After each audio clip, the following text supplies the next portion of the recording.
It's a chaotic region, sculpted by the glare of one generation of massive stars that's giving rise to the next.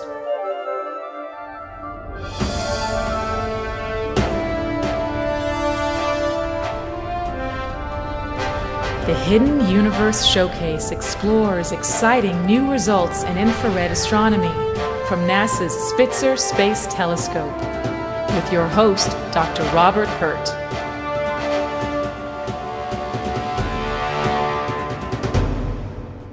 At first glance, you might not think that this 5th anniversary image from NASA's Spitzer Space Telescope would actually tell us anything about our own sun or Earth. But astronomers see this region known as W5 differently. Its strangely chaotic dust structures are like a work of art.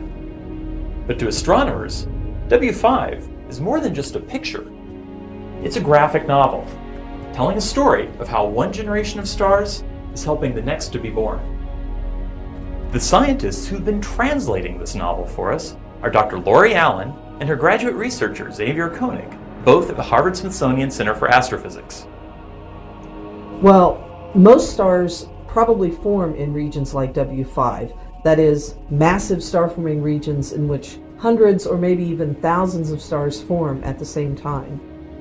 The W5 region is about 300 light years across, and that's about 100 times larger than the distance to the nearest star.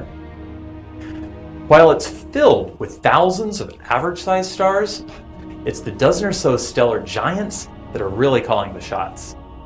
Compared to our own G-type sun, these enormous O-stars have about 30 times as much mass.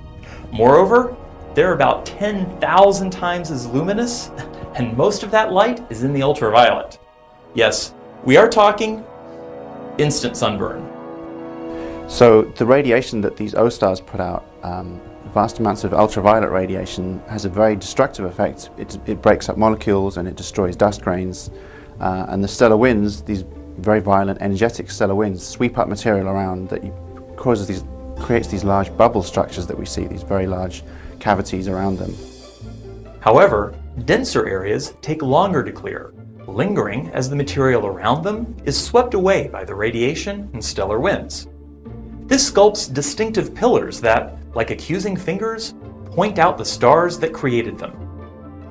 The effect of this, in fact, we find is also can be a constructive effect, that the material gets swept up and gathers up enough material that it can collapse into successive generations of stars. We're pretty sure that dense clumps of gas are likely to collapse under their own gravity, and that's how we think stars form. But if you give them a little push, like the O-stars can, with the energy that they're putting out and the expansion of these bubbles, the stellar winds they're blowing past, this can help the work that gravity is doing in collapsing these clumps down, and actually help to either speed up or enhance the star formation process. We can see some of these baby stars inside the dense tips of many of the pillars. In W5, we think we can trace 2 or 3 generations of star formation, starting near the center of the big cavity, where there is an O-star, which probably represents the first generation of star formation, and then working outward to young stars that are found inside this big cavity, and then further out to stars that are just now forming in the molecular gas on the rim of the bubble. This kind of study would not be possible in visible light. Only infrared images can pierce the veil of dust to show the interesting bits. Well, what's great about Spitzer is that it's looking directly at the wavelengths where young stars emit a lot of their light. So the easiest thing we can do is just go and look for the reddest objects in the image, which are picked out excellently in this image by their bright red color, relative to the more blue ones, which we think are slightly older. They've lost all their material that was around them when they formed.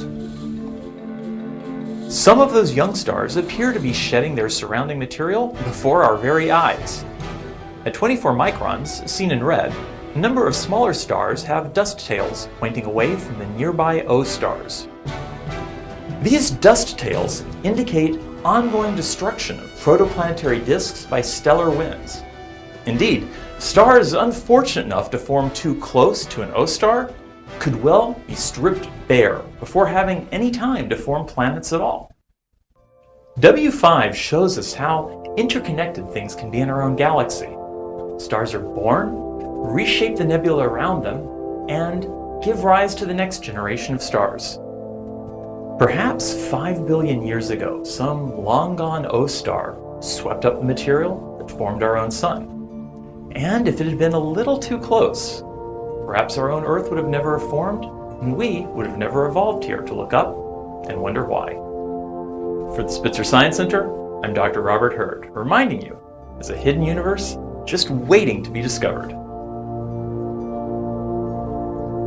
The Hidden Universe is produced by the Spitzer Science Center at the California Institute of Technology in Pasadena. The Spitzer mission is managed by NASA's Jet Propulsion Laboratory.